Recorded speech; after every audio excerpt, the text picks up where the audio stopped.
We next move on to spirituality for work.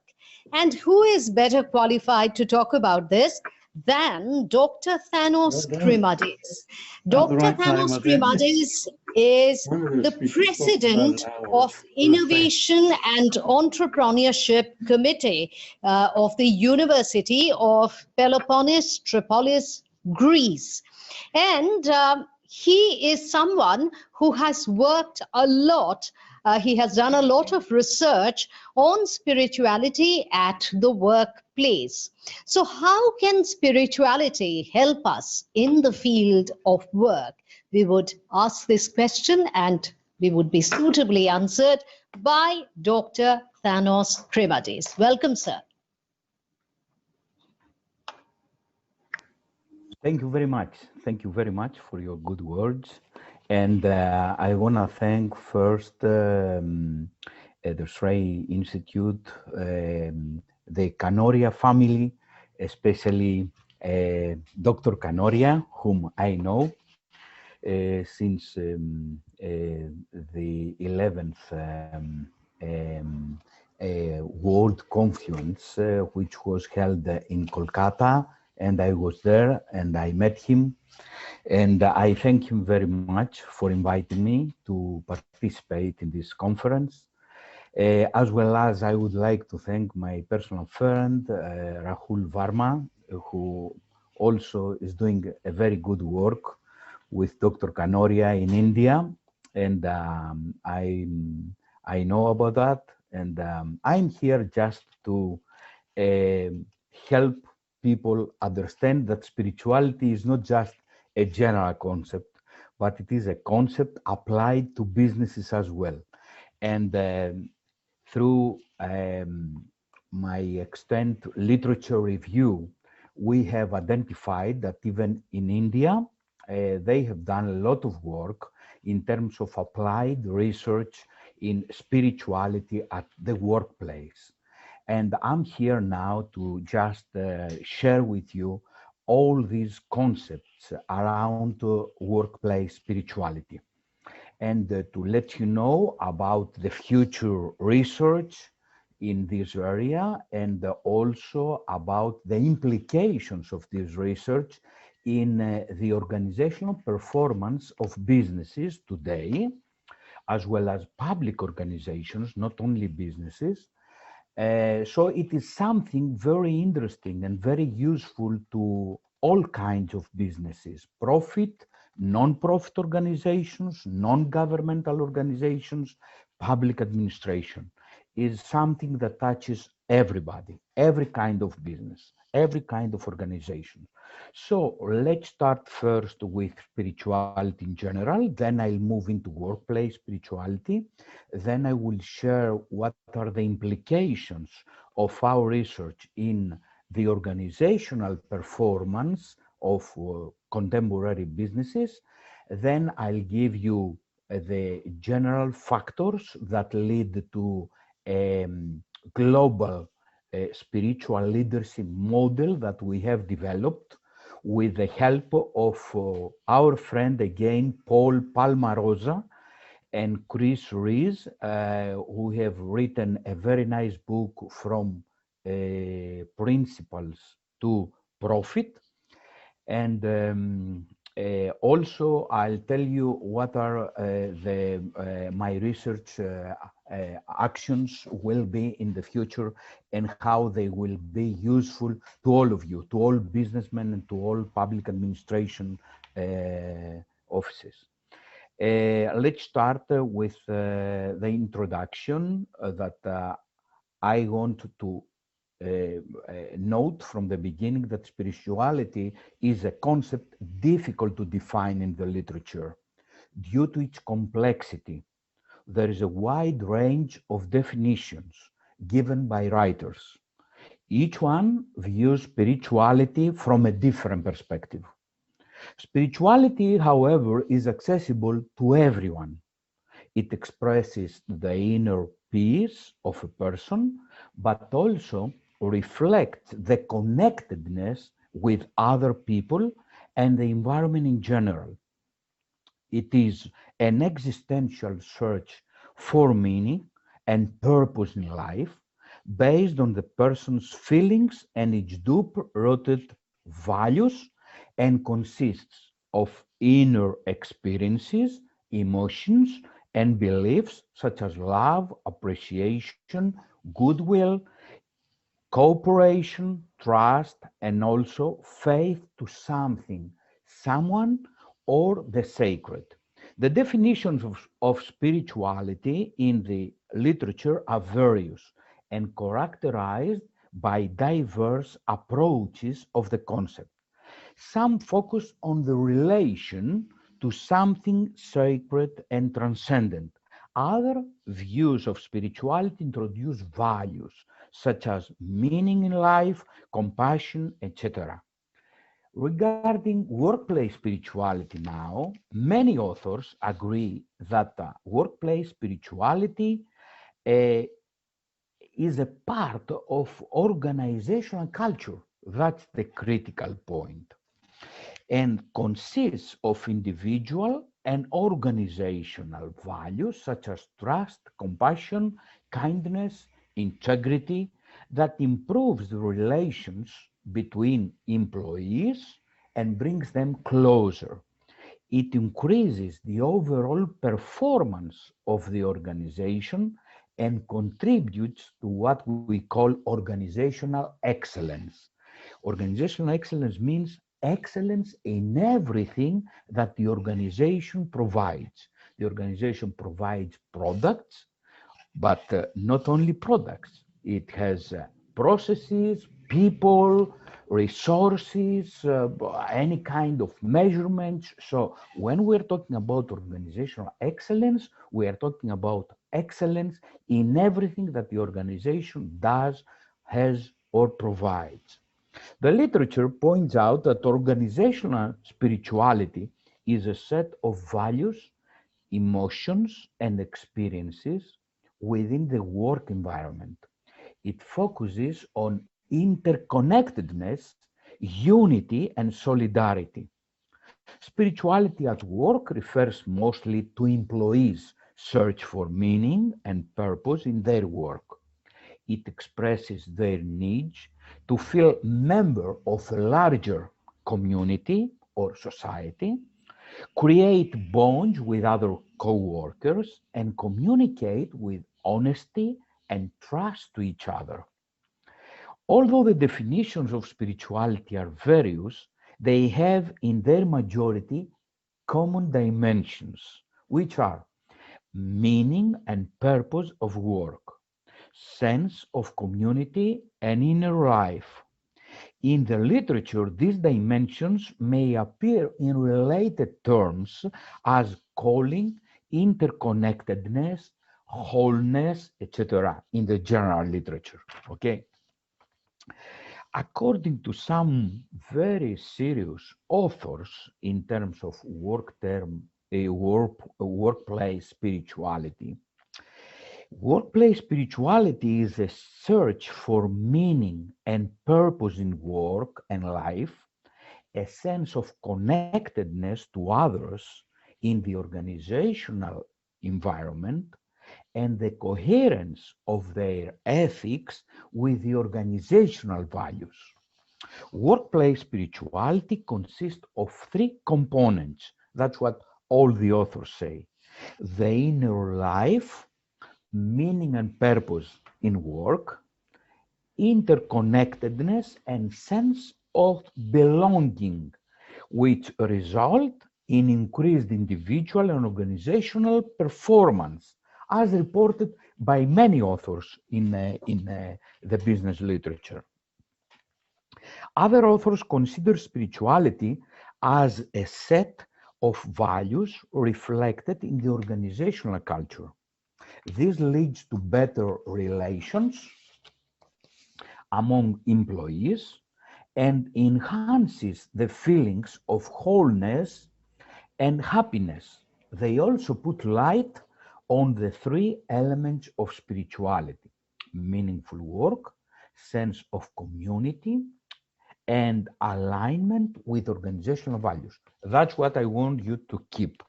that to keep your mind in when we're talking about spirituality, we're talking about meaningful work.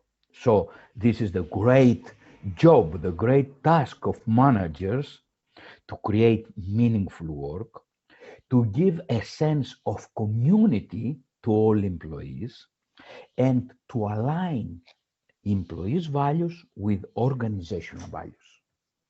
But this is not only the things that spiritual leaders do. What else spiritual leaders do?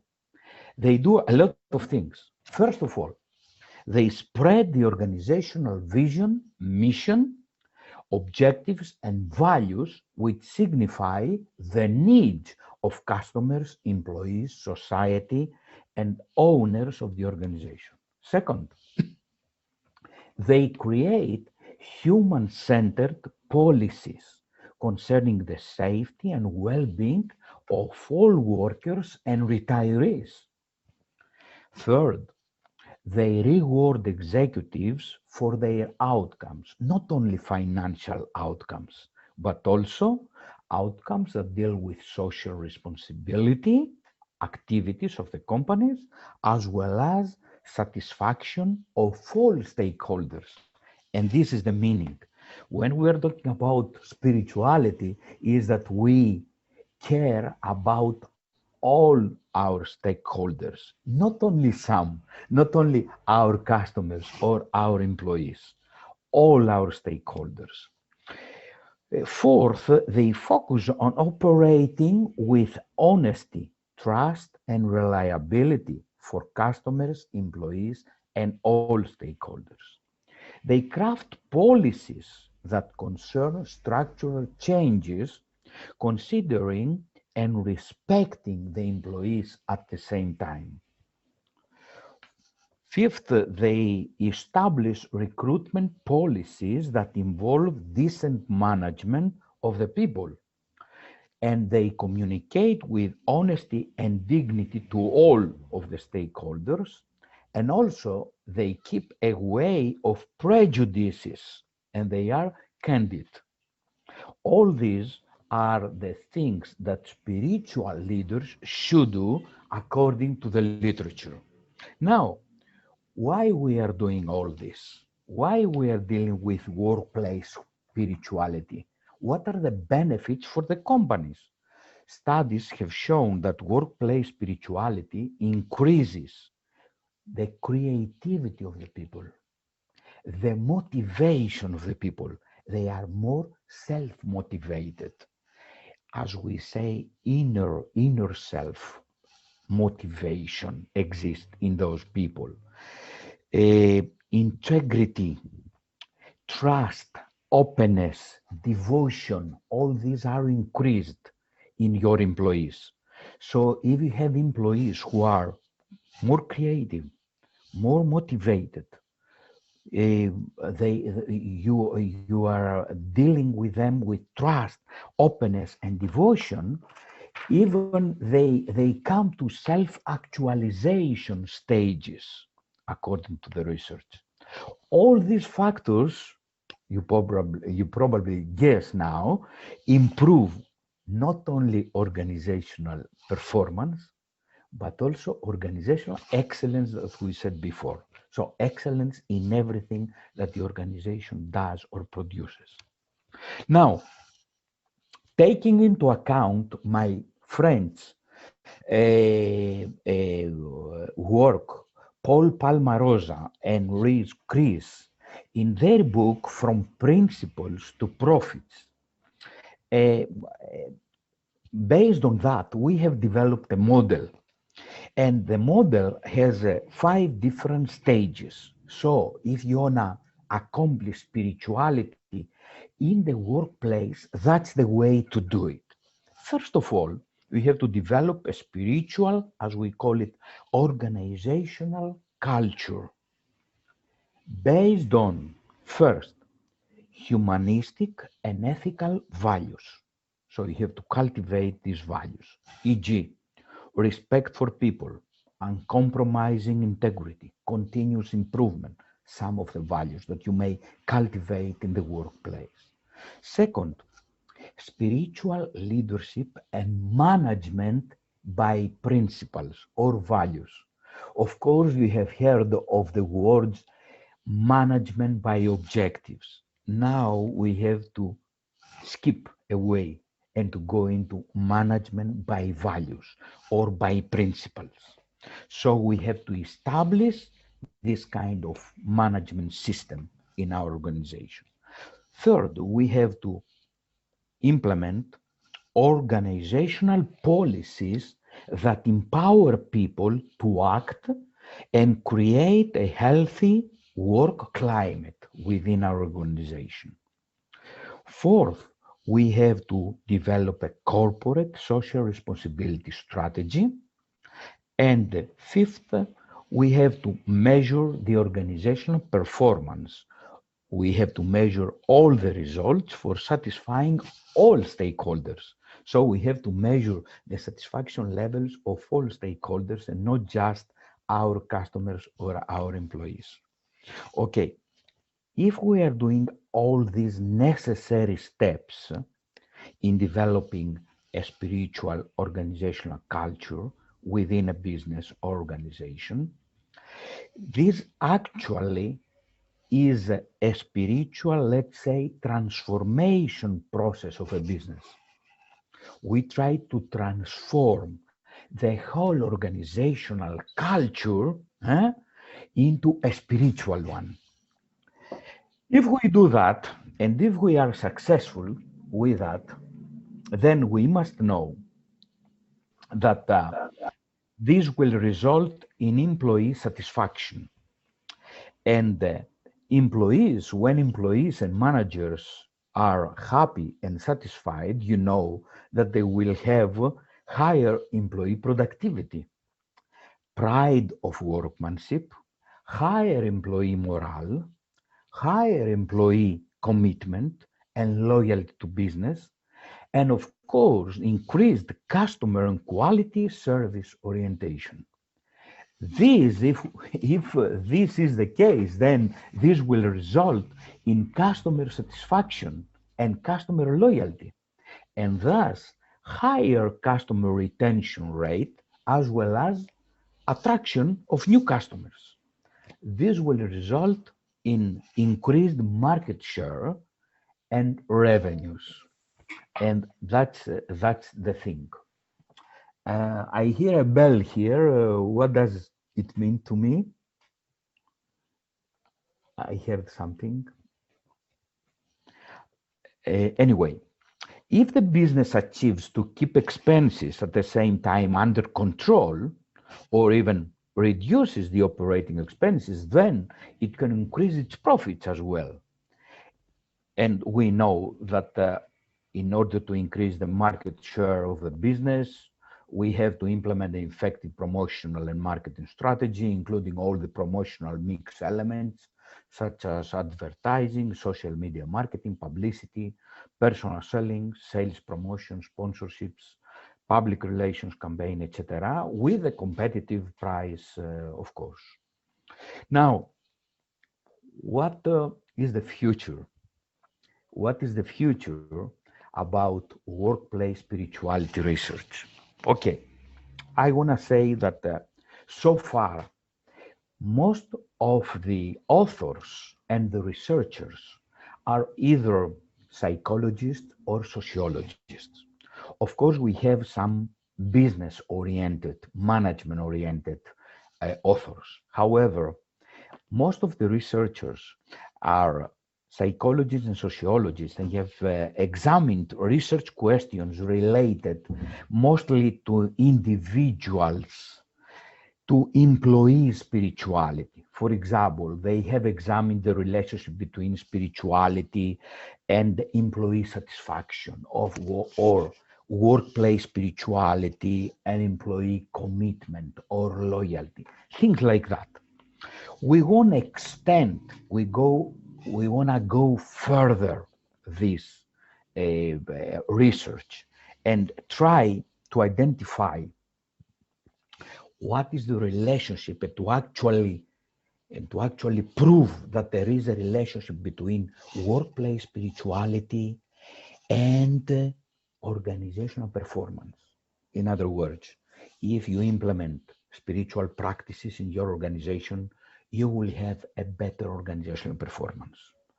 In order to do that, we also have to examine further questions that are dealing with business issues, such as what is the relationship between workplace spirituality and business innovation, creativity, or competitiveness? What is the relationship between workplace spirituality and financial performance? We have to measure all this. What is the relationship between workplace spirituality and customer-oriented strategy? We are saying some things. We are basing all these on conclusions from other authors' thinking, but we have to prove it through empirical research, all this stuff from now on. What is the relationship between workplace spirituality and quality management? You know that many people around the world, many consultants are telling us we have to move into total quality management. Is there a relationship? Because there are some things that look like between the organizational culture of total quality management companies and the organizational culture that exists in spiritual based organizations. So our action plan, and I finish with that, is that we first had to develop a valid and reliable questionnaire. I researched many questionnaires in the literature. Many questionnaires include religious-related questions, and these are not accepted by the scientific community. So what I did so far this last year, I developed a questionnaire that has three characteristics. First, it includes questions related to an ethics organizational culture. Second, it includes questions related to the spiritual organizational culture of a business. And third, it includes questions related to leadership effectiveness. We wanna relate all this and then to relate all this with the organizational excellence and organizational performance. That's our thinking. Now, now that we have developed this valid and reliable questionnaire, we'll deliver the questionnaire to businesses and public organizations worldwide, conducting what we call comparative research studies. Then we'll publish this research finding in international journals, and then we'll based on all these findings, we'll develop a manual. And this is my proposition now. A manual which will be developed for free and given for free to all organizations worldwide in order to be able to transform their organizations, their processes, and be spiritual ones. This manual, the know-how of this manual, will be delivered to United Nations, to the OECD, Organization for Economic Cooperation and Development, to public administrations worldwide, to national academies of public administration worldwide, to chambers, to scientific associations, to universities, to business schools, to research institutes, to science parks, technological parks, and business parks all around the world. In this way, we want to give something for free in order to be able to transform their processes, their practices, and their policies, and really become spiritual organizations as well. So that was my dream. I think that Dr. Canoria has heard this before, and we need at least 3 to 5 years of extensive research, and then due to this World Confluence, we'll have the opportunity again to present our results and aspire to see more spiritual organizations around the world. Thank you very much. Thank you all for listening to me. Thank you for your attention. Thank you so much, Mr. Thanos Kriemadis. Thank you very much for this very wonderful, very individual, very unique perspective on spirituality. Thank you once again.